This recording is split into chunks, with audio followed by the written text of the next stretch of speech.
সব কিছু ভারত একটা মিসাইল ছুড়লেই গুড়িয়ে যাবে লাহোর ইসলামাবাদ, কিছু করতে পারবে না পাক সেনা।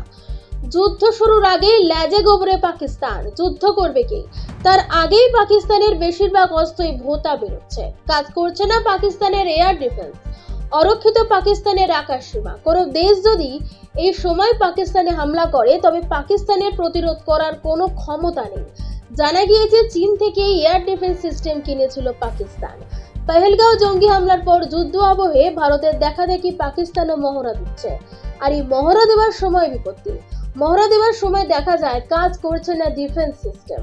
মহা বিপত্তিতে পড়েছে পাকিস্তান। প্রসঙ্গত আগেই চীনের কাছ থেকে এয়ার ডিফেন্স সিস্টেম ও যুদ্ধজাহাজ কিনেছিল, কিন্তু অধিকাংশ সময় মহড়া দেওয়ার সময় দেখা যায় যে সেই অস্ত্র কাজ করছে না। সীমান্ত ও ভূখণ্ডকে সুরক্ষা দেয় এয়ার ডিফেন্স সিস্টেম, এই সিস্টেমই অকেজো হয়ে পড়ায় মাথায় হাত পাকিস্তানের। চীনকে ইতিমধ্যেই পাকিস্তান জানিয়েছে যে তাদের এয়ার ডিফেন্স সিস্টেম অকেজো হয়ে পড়ে রয়েছে। এদিকে চীন পাকিস্তানকে তাদের থেকে কেন অস্ত্র ব্যবহার করতে বারণ করেছে।